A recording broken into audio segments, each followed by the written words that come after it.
countdown. 3, 2, 1, go. Today on Penny Dreadful, we talk about Ethan's family issues. Stay tuned. You're tuning into the destination for TV superfan discussion, AFTERBUZZ TV. And now, let the buzz begin. Hello, Dreadfuls. Welcome back to AFTERBUZZ TV. We are here talking about Penny Dreadful After Show. The episode, This World is Our Hell, episode 5. Whoa. Oh my goodness, we're like halfway through the season already. I know. I'm your host, Marisa Serafini. You can follow me on Twitter at SeraphiniTV. And today I have... I am Joelle Monique, and you can find me everywhere at Joelle Monique. Hey guys, I'm Renee Ariel, and you can find me on Twitter and on Instagram at Renee Ariel. Yes, unfortunately, Angela cannot join us tonight, but she will be back next week. We miss you. This world is our hell. Real quick thoughts. What were your thoughts, Renee? This episode made me so mad for so many reasons. I loved it, but I'm like very angry, and I can't wait to discuss. Theories abound. So many like things. I've been thinking maybes and possiblies, and now we have even more maybes and possiblies. This show is so much fun. I mean, I agree. This episode, it felt really slow. It was a slow burn kind of episode. I don't know if it was just because they were in the desert and they were walking around everywhere. For a long time. But there was a lot of ups and downs. Oh, yeah. Definitely. Sure. Just like emotional tones. And I think that was the emotional upheavals that I think the show does so well. But yeah, I think we got a lot of answers with Ethan's backstory. And told in 4 different ways, but at least we got answers. Yeah, so finally. I'm happy about that. Me too. But before we even get to Ethan, let's talk about Victor and Dr. Jekyll, shall we? Okay, guys, I'm sorry. I don't see the romance there. I'm with you trying. guys. I looked, but I just see a little friendly competition. And see, the fact that the competition is so intense to me is what makes, like, they are at each other's throats, like, constantly. And okay, but, like, that could just be competitive people. Like, I'm very competitive. Yeah.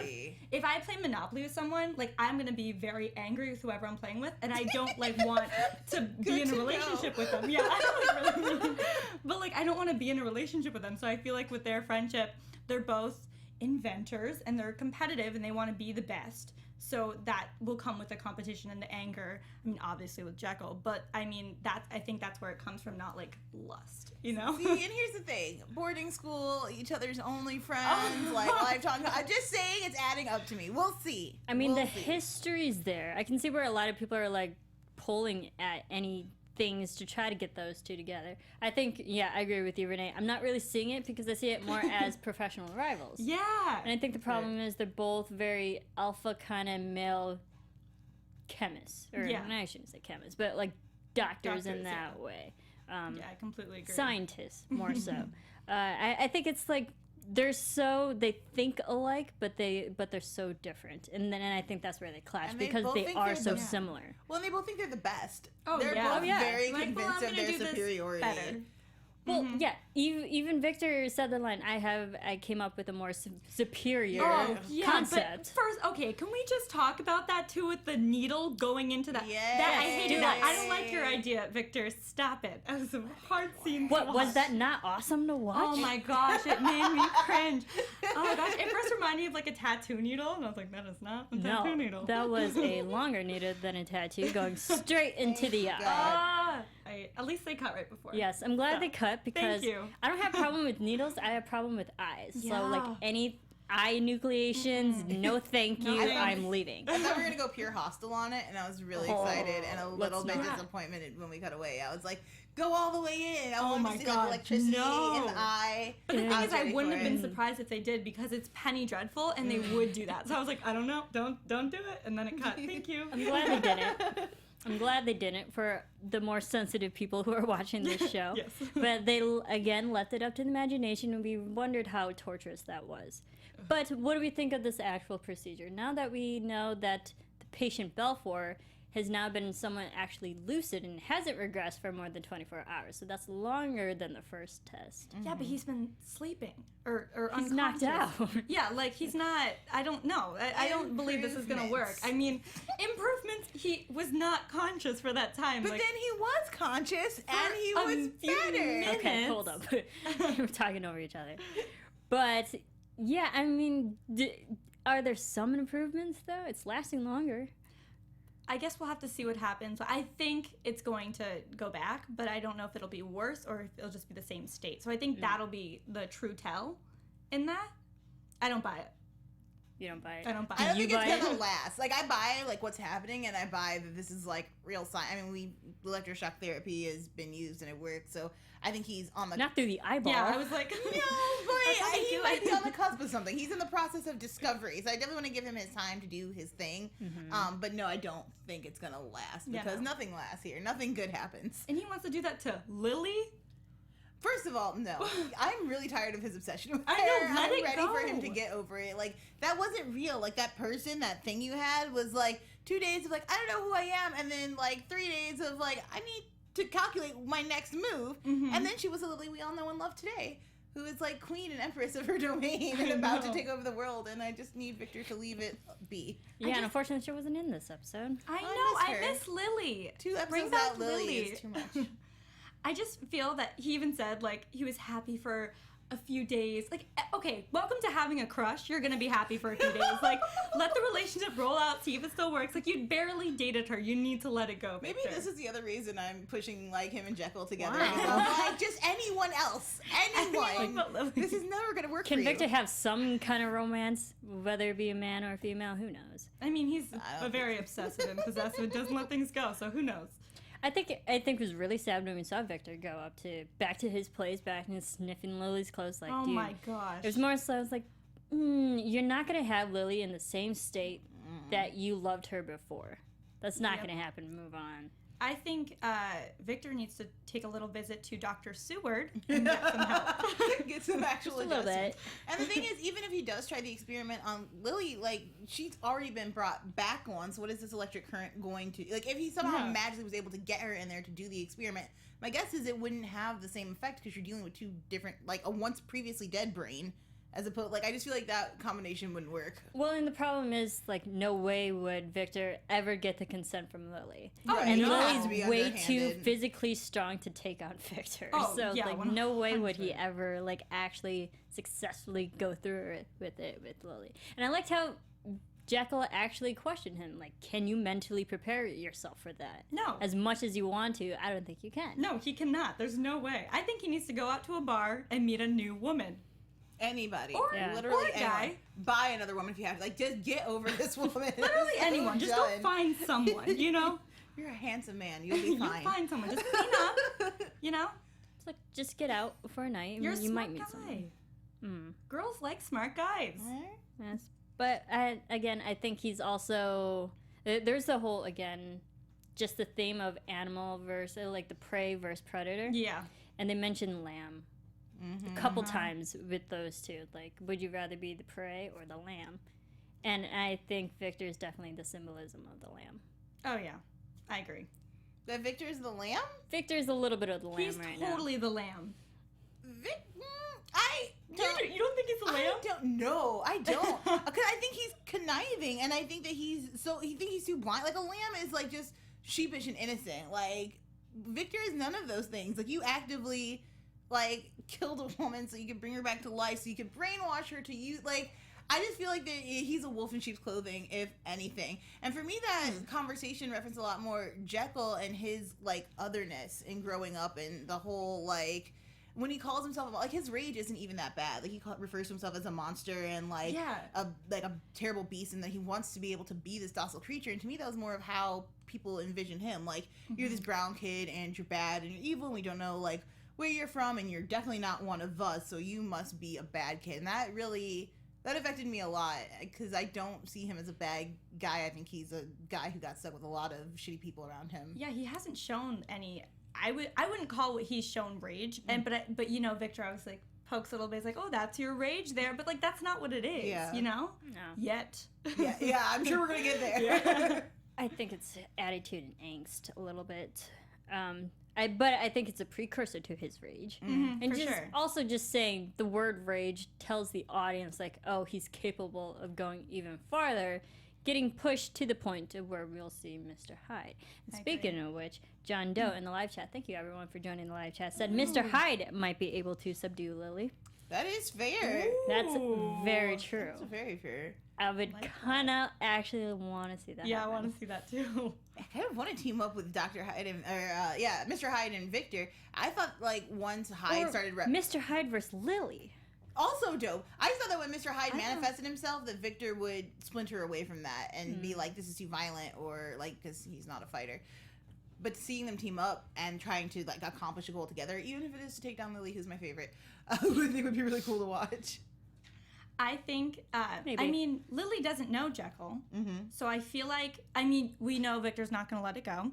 So when they come up with a plan, I feel like Jekyll will be the one to lure her in. Totally. How? Okay. I don't know. Okay. But that's pretty much all that we saw for Victor and Dr. Jekyll. Their experiment just lasted a little bit longer than last time. Yeah. We'll see if it actually lasts for forever. If it's permanent. Yeah, exactly. All right, so the big storyline, pretty much, of this whole episode was Ethan. Ethan and Hecate, Sir Malcolm and Catanay. They all just kind of finally meet up in this episode. Shoot, it's only been 5 episodes. Right? No. And great final build-up at the beginning of this episode. Like, Just a little bit. all the stories, like, and getting to that campfire. Like, I was really ready for that meetup as the episode built. I thought it was really well done by the writers. I agree. So let's start with Sir Malcolm and Catanay first. Them two together. I still don't like Catanay. I'm sorry. No, okay, so what do you think of Catanay's, his side of the story of Ethan slaughtering the Apache family, his family? I mean, that relationship, I don't understand it. I get that it's, again, the love-hate, the duality, and I understand, but it's just like he calls him his son, but he did that to his family, and that's another reason I don't trust that guy, because if someone murdered your family, I don't care how forgiving you are, I don't care if you're like, well, I want to wait till he died, whatever. I wouldn't call him my son. I wouldn't want nothing to do with him. I just want him out of this world. But this is a thing that happens. Like, mothers, like, go visit the people that killed their child on death row and become bonded because, like, we now have this connection. Like, and no matter where that came from, like, we're now connected. And I get how Catanay could have evolved this relationship with Ethan. Like, first he was just going to punish him. Like, I'm going to make you fight your own army. I'm going to make you stand side by side with the people. Like, you killed our families. You're going to have to stand right by us, and this is going to be torture for you. Mm-hmm. But how over, like, as they're watching people die together, as they're fighting together, how that relationship of, like, you're my kid now. I taught you our history, our heritage, and you honor that. And you helped us get vengeance. You're my son now. I would call this a toxic relationship. That's definitely one of those.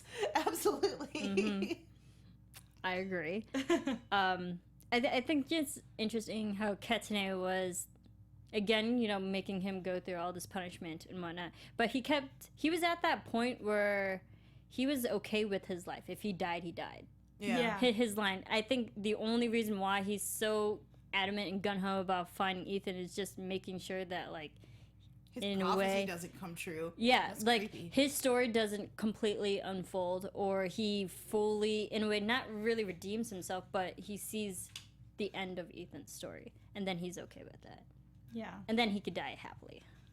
Which I get that.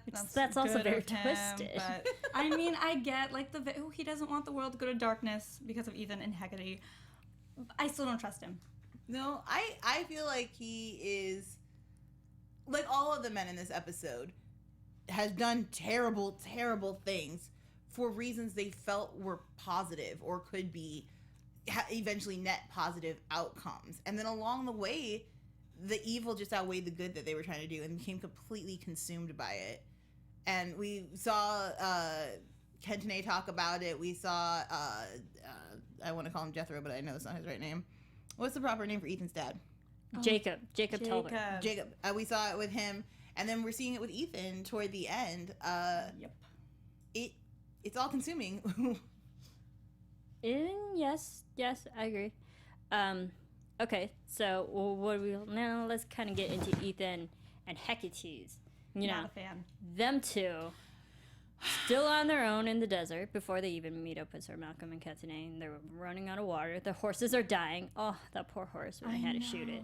I was more emotionally disturbed watching him shoot the horse than it was the needle going into the eye. So maybe I don't like animals, you know, dying in a terrible form. I know. I'm glad they pulled away. The camera pulled away at that. I'm like, Yeah, I we don't think need I like a couldn't brain have or That would have blood been a splatter solid on fest. that. Yes, between we all like, of us. oh, poor horse.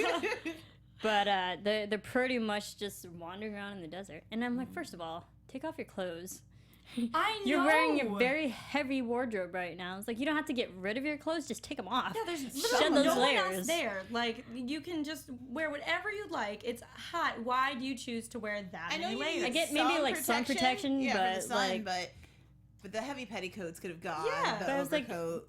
Black actually makes you sweat faster because, like, it absorbs the heat at the same rate it expels the heat. Just a little physics for you. But I was like, just take off the clothes. You're agree. literally dying. Simple Well, they solutions. did later. Yeah. Then I wanted them back on. I know, right? Put your clothes back on. Stop doing what you're Ethan. doing. I know. Oh, I did not like that. Okay. But did you like how Hecate was talking to Ethan, be like, hey, I can summon the demons of the night for us? Oh, yes. You that know, was I And love Ethan was all like, yeah, let's do it. She's a bad influence. These are the friends that your parents warn you about. It's Hecate. I know that she's bad, but man, do I love when they get into the witchy stuff on this show. Oh, and, yeah, like, me too. Watching Yeah. her cast the blood spell was dope as hell. Like, And we have to use your blood because it works. Oh, I know. Like, okay. That noise, Sure. too, when she was cutting his hand, that made me squirm a little bit. Yes. You had a few issues watching I this did. episode. You were just a little squeamish. Not to call you out, but you're just a little Just squeamish. like a little, guys. It's fine. But yeah, they summon all those rattlesnakes to attack the men at night. so cool. It was very Oh cool. my gosh, so many snakes. Like That a- was such a cool There's shot, a though. lot of rattlesnakes. Ugh. Yeah, and really creepy, but I like how that was how they got their numbers up. When she was like, well, do they have the numbers? And again, we're seeing these, what are they calling them, creatures of the night on here, or beasts of the night? a Creatures lot? of this world. Yeah. Oh, yeah. The Bible sometimes refers to them as the unclean animals. This is anything that crawls, anything that's four-legged, and any kind Well, of... snakes just in general has an evil connotation. to Yeah. it, as the Satan and the devil. Snake. Yeah, well, just like the scorpions, just like the werewolves, like they're all unclean animals, and I'm kind of liking this constant referral and use of them over and over again is really nice. And of course, in the desert, so they have to be rattlesnakes. Of course. I mean, that's a little bit more fitting. But I did like this. This was actually a pretty cool scene. Such a cool Kind of scene. scary for those who are afraid of snakes, but it was fun to watch. Yeah, like that they all afraid drew snakes. guns and tried to do like a Western style shootout, but you can't beat snakes that Yeah, way. there's It's a not lot of gonna snakes. work. Good luck. And apparently, rattlesnakes don't like fast motion, so. Ugh. They're not the smartest, but if guns are the only resource you have to take out these snakes, sure. But Do dude, what you gotta do. Katane was like, his fast reflexes of slicing I and dicing that snake. That So was cool. pretty I awesome. even missed that first. All of a sudden, snake's head gone. I was like, ooh, Katane. Just waiting perfectly timed. Slit I neck, know. slit like snake. Like, that guy's pretty spry. He knows what's up. He knows what's up. He does. That was fun to watch. And then pretty much that kind of leads us into the whole story of the hieroglyphics at night. And we learned the story of the first Apache. And pretty much, okay, now learning this story, just real quickly, that the story, there was a coyote opened up a bag of darkness that unleashed darkness and animals onto the world. And then a boy was born to take out the animals and bring back the day. Now, knowing this story, do we think that this is Ethan? Is it a story or is it a prophecy? Or is it both? You go first? You go first. Okay, so as we've been talking about duality throughout the thing, I think all of our main characters are at a point of decision making in the same way as we saw last episode, where V could either choose, like, you can be with the devil, you can be with Satan, or you can continue to rely on God, even though you're not really hearing him. You can go back to that. Here we have Ethan, who can be a wolf. He can work with Hecate. He could kill his father, or he can go back with Sir Malcolm. He's got all of these choices to make. I think he has the ability to be the savior. Whether he'll choose that or not seems unlikely, at least the way we've ended this episode. Yes. Yeah, I think he would need to be motivated or inspired in some way to come back to good and believing in God and not trying to turn the world into just darkness and evil, I definitely think that they're going to, I think they might succeed in at least the beginning steps of turning the world to darkness. And then I hope Vanessa will be a good influence and fix the problem. And kill Hecate. How ironic is Vanessa being a good influence? Yeah, it's true. Yeah, I think it's interesting. I like how the story definitely reflects what's going on in Ethan's life. Yeah. But I did like Hecate's one line, like, are you the warrior that ends the night, or are you the wolf that lurks it? So, again, it goes back to the whole decision-making. Whether Ethan decides he's good or bad, we'll see. I mean, she doesn't We'll really see. give him a decision. She's like, well, God's failed you. He's not forgiving you. You don't forgive yourself. You might as well be evil. But then she weighs the options. But, I mean, you know which one she wants him to go for. And you know which one he's being influenced by because he's around one woman all the time, 24 hours a day. Like, he's going to give in. Like, it had to have been less than a week. I don't understand how Ethan got this and wrapped this quickly. Like, I know he's under a lot of stress. I know he's getting closer to home. I know his dads are driving him crazy. But you went from, like, trying to stop the world at the end of the last season pretty successfully. I mean, he did wolf out and kill somebody, but it's completely beyond your control. It was completely beyond your control. It was not like you know what I mean? Like, I just feel like at this, I'm a little confused as to why he's like, you know what? Yeah, screw everything. Quick turnaround. But I think he's just lost hope in everything. So when you've lost hope, you're like, evil. Hecate, let's do it, you know? Yeah. I definitely can see that maybe he's tried good and he realizes it's failed him, so maybe he wants to try evil and see if that works. It's possible. Ethan, it's not going to work. Well, in regular storytelling, it shouldn't work. Let's hope. This is Penny Dreadful. Penny Dreadful, please. Yes. But I mean, we'll see if he actually. Hopefully, he again. He just needs more positive influences around him to actually choose. I mean, evil Ethan is kind of sexy, so I'm a little bit about it. Speaking of sexy, what about their sex scene? What the? Oh, I hated it. Oh, gosh. And the That was one part horrible. I'd like to bring up is the fact that what did she say? She said something about killing his father while they're having sex. She's like, what about something about killing his dad? I'm like, who talks about? Yeah. I mean, their father in Talks general. about your father when you're having sex. sex. No, ew, awkward. That was just the weirdest part. But she was talking about, like, this is her. I think for her it's like, sexually exciting because, like, she's gonna bring the wolf to the she devil. was like, totally turned on. this is Yeah, the that wolf of doesn't God. make it I'm gonna good. deliver him to my master, and when you kill your father, you're gonna pledge allegiance to my master. This is gonna Lucifer, be a I great am your achievement. animal. Yeah. Oh my gosh. Weird. I literally have my notes. You wrong. I wrote no Heathen. Yes. Don't No, kill you it. did. I also put it was like, what about Vanessa? I know, that's what I kept thinking. I was just like, Vanessa, where are you, girl? Was it- Come on. Like, Ethan. I thought you two had something going on. Apparently not. That's out the window. I mean, they my did, gosh. but then isn't that kind of why they, like, left at the end? That they didn't feel, like, at the end of the last season, that they didn't feel like they could bring out the best in one another? Luckily, Hecate came into the picture and really fixed things for him. I mean, I'm not saying that he should be with Hecate because she cray, but Honestly, but I don't think get Ethan should be it. with either of them. I mean, I like Vanessa more, but I never really liked Ethan and Vanessa together. I was like, no, you're good just as friends.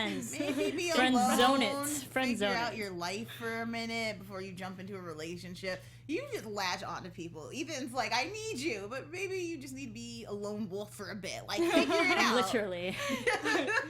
I see that. It's just, I think it's that episode where we had Vanessa's vision of her future if she didn't have all this darkness and evil after her with Ethan.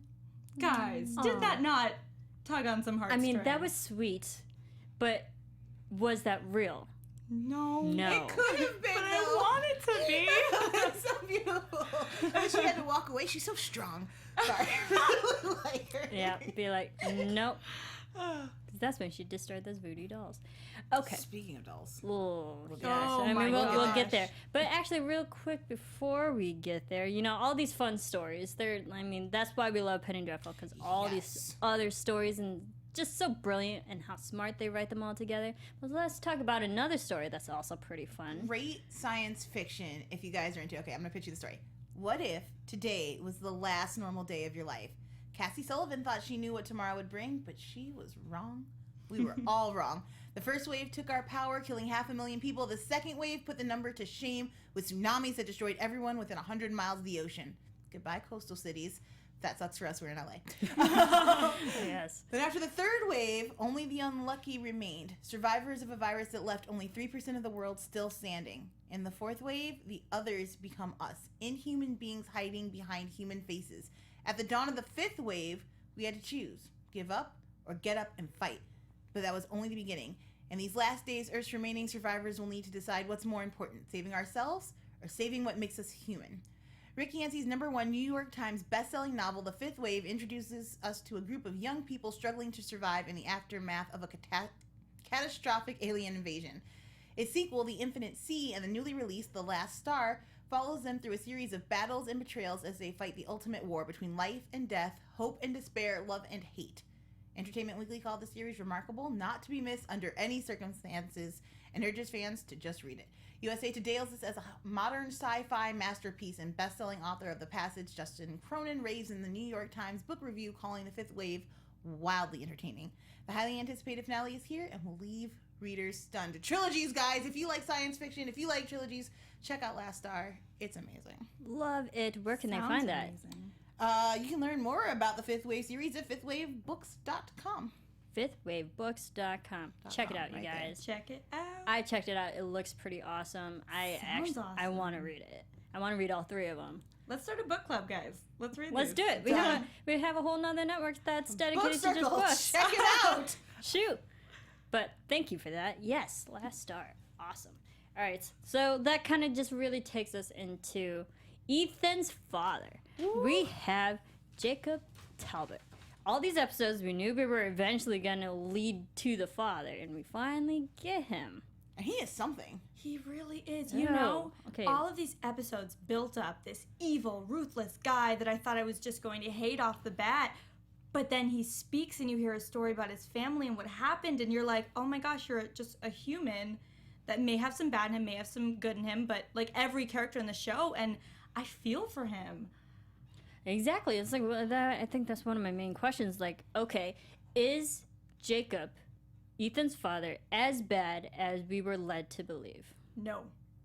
No, Ethan really kind of bullshitted us a little bit. I feel, little bit. or I'm a little confused as to how much Ethan knew and how much he didn't know. Like, he talked about how, yes, he was responsible for killing his family and how he had, like, his father was justified in not liking him, but clearly the details of what went down weren't known to him. And so I wonder what he had previously thought went down and if that made a difference. Like, maybe he thought his father fought the Apache back and, like, what happened was, you know, everyone's fault. But no, this guy is clearly just a man who wanted to clear a land of its original people and probably took on more than he bargained for. I have a problem sympathizing with people that are like, I'm just slaughtering He bit off entire more people. than he could chew. Like, Yeah.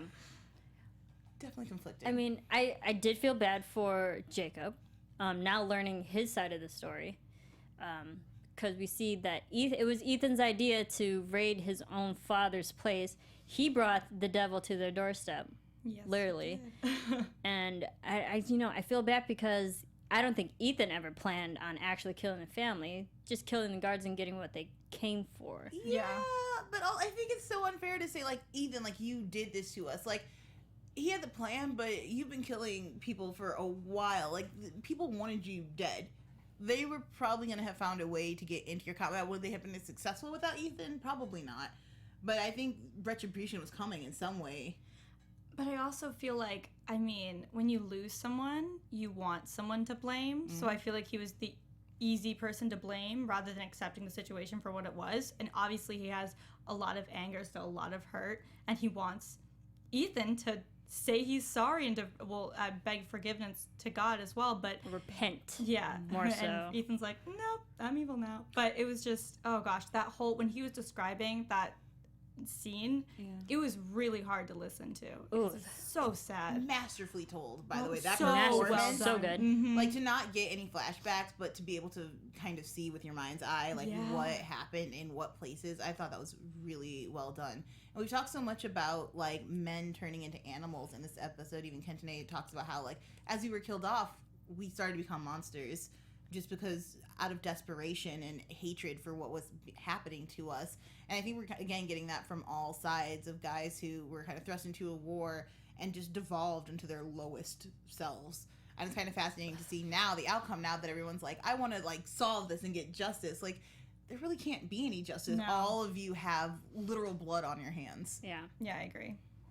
I mean, it was really sad to hear just because, you know, when we were watching it, I was like, okay, we saw the photo of Ethan, his father, and his brother. I was like, where's the mother? Where's the rest of his family, if he had rest of his family? And we did find out that he had a mother and a sister and a brother. Like, okay, so what happened to them? And then we find out that, like, killed the whole family, which is really sad, and how they tortured the mother. Oh my gosh, the mother's story stuck out to me the most. The way he Horrible. that makes me It's cringe. like, I don't even want to recant what the heck they did to her, but literally cutting off her tongue and making her blind and cutting out her eyes. That's just torture in her. That was the itself. sister, though, right? The mother was scalped, and then the sister... The mother was scalped, and Yeah. then they cut her Yeah. tongue and cut out her eyes Crazy. Ugh, to wander the earth blind and mute. so awful. That's horrible. But and I think it was just surprising to have it come from hearing that the Apache were the ones who were responsible for that. Yeah, I agree. It didn't really surprise me once Cantoni started going into his, like, talking about how they kind of devolved. And it made a lot of sense to me. That's a lot of hate and rage to carry around, to know that, like, your people were slaughtered and people didn't care and then prosper off the land that was once yours. Obviously not condoning, but completely understand where that amount of rage and hate could come from. Yes. It's just the way it was gone about. I don't know. It was just I Again, get what not you're right. saying. Yeah, There's no, no totally. justice in any just- of it. It's No. hard. It's such a gray area, and but it's just like, It's juicy. It's a good Yeah. story. It is. It's a very good storytelling, and I think I feel more for the father because he seemed like such a religious man. yeah. I mean, if you think of all the religious references he brought up, the prodigal son, the fact that they died in a chapel, no less, and then just like all these, like the son's name was Paul. So just like there was a lot of religious symbolism going on with the whole family, and now we kind of understand how Ethan was a religious person Yeah. because it came from his family. I kind of felt bad for the father when he was talking to Ethan before he takes him into the chapel, and he was like, "Oh no, not my soul. I completely understand that I'm gonna burn in hell forever and ever." pretty much. Yeah, the religious aspects of that really, for some reason, got to be more than the whole reading of the story, because if you're religious and you're also believing, like, well, no, I'm just going to hell. I can't think of anything worse than being like, I know the Father and I love him and I could go to heaven, but the choices I made, I'm pretty much like, damning nope. myself. Really sad. Really, it's just again, it's sad knowing Ethan's side, knowing like all four different stories and what really went down with Ethan's past, his family, how he's tied to the Apaches, how they're tied back to his family.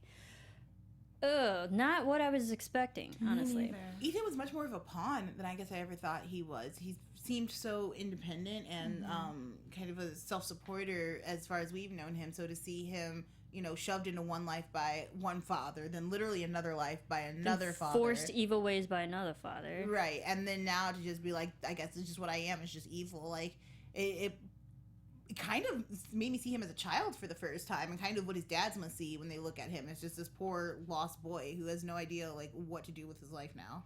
And again, it explains how he got to where he is now with wanting to give up on all the good. I mean, it makes sense now that we know the whole story. Yeah. Yes. But it kind of ends with the father pointing the gun at him. Oh my goodness. Well, he just wants Will to he force him. shoot? Yes. Will Jacob shoot his own son? No.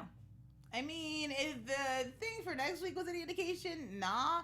But I also don't think Hecate is too far away. Oh. There were a lot of dark corners in that church. Hecate's in the next bedroom, right next to them.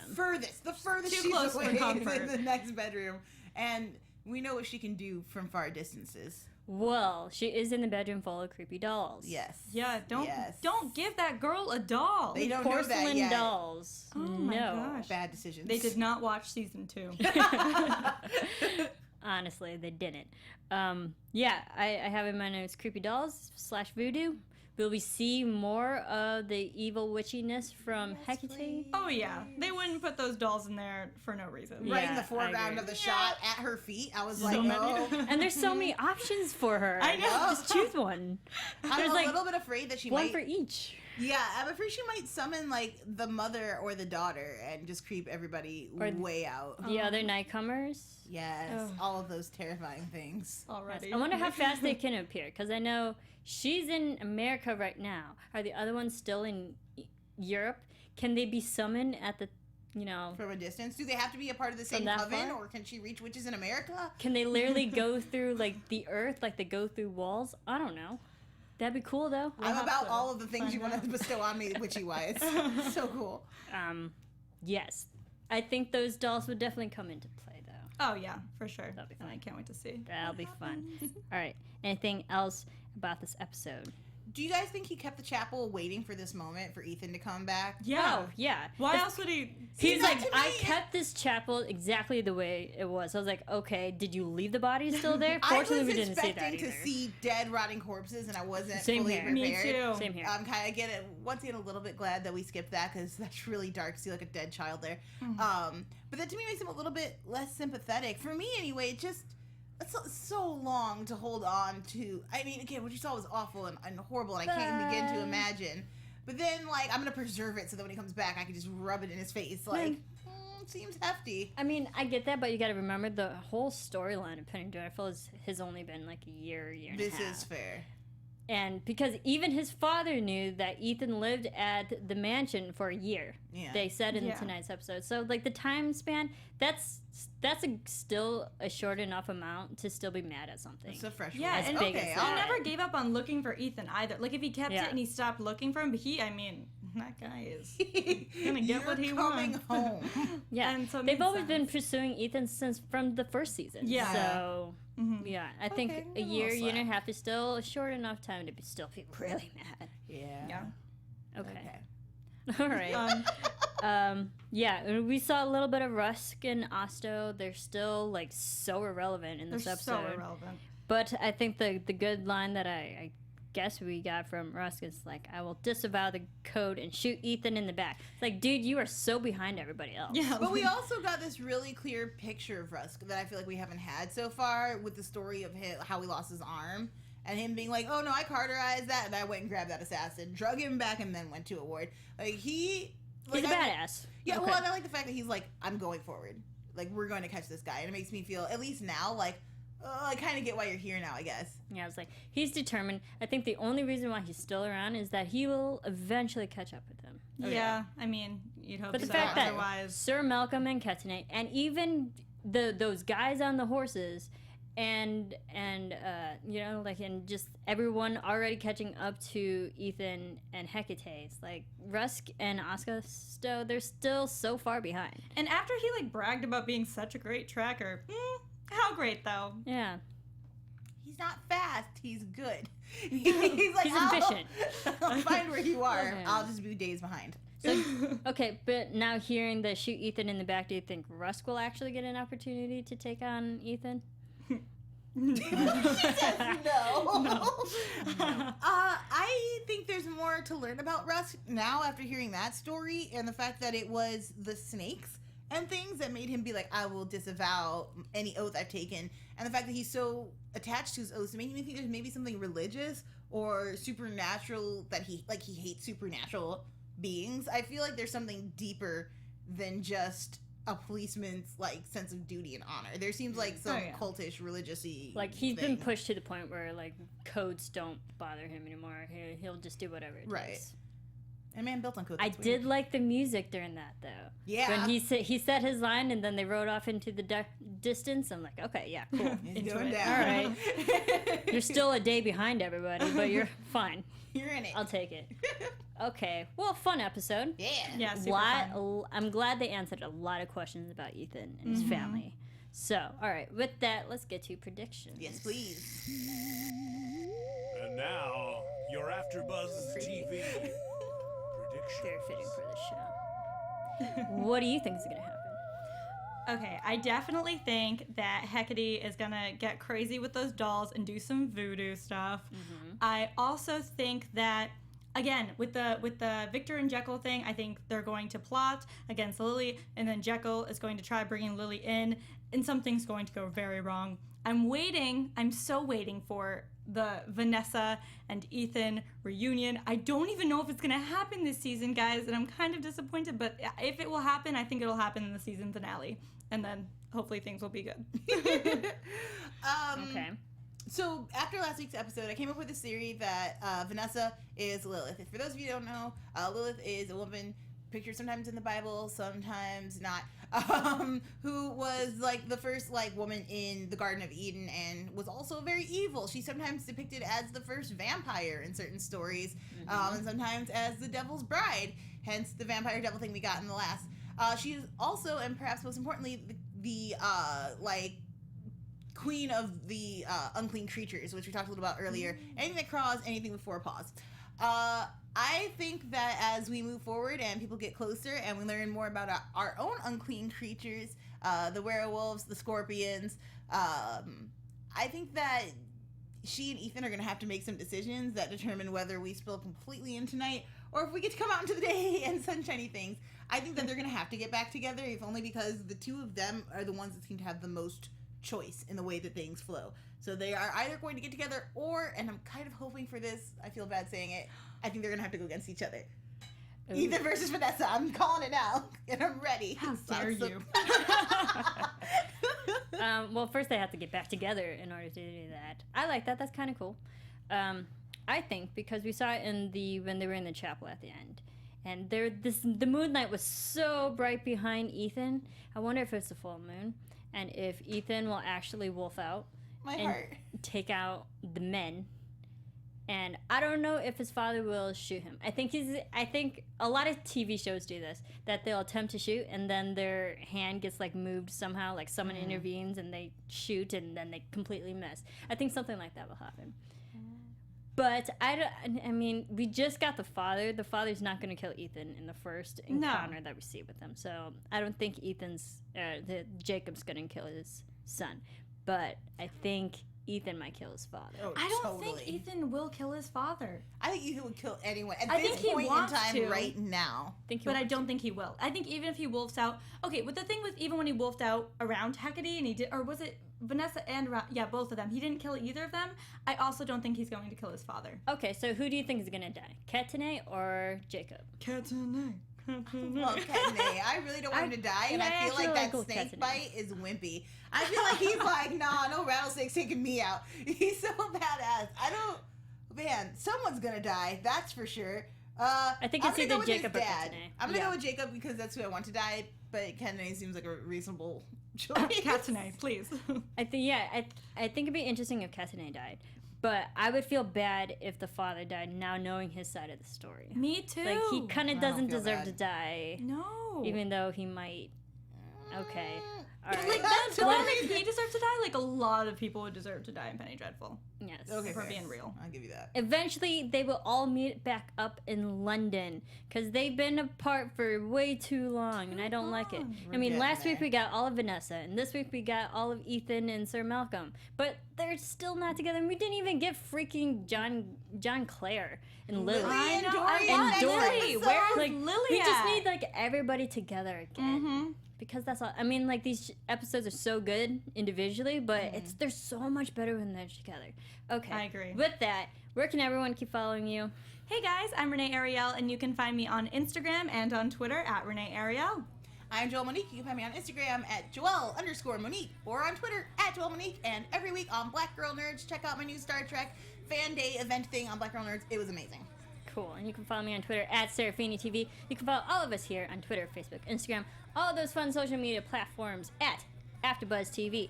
Keep tuning in, keep watching, keep listening, keep rating, downloading. Read The Last Arc, because that seems awesome too and right up our alley. Yeah. Thank you everyone for commenting. Keep them coming. We love reading them on YouTube. Yes, you guys are awesome. And we will see you next time. From executive producers Maria Menounos, Kevin Undergaro, Phil Svitek, and the entire AfterBuzz TV staff, we would like to thank you for listening to the AfterBuzz TV network. To watch or listen to other after shows and post comments or questions, be sure to visit AfterBuzzTV.com.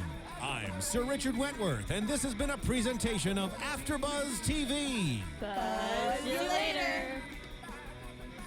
The views expressed herein are those of the hosts only and do not necessarily reflect the views of AfterBuzz TV or its owners or principals.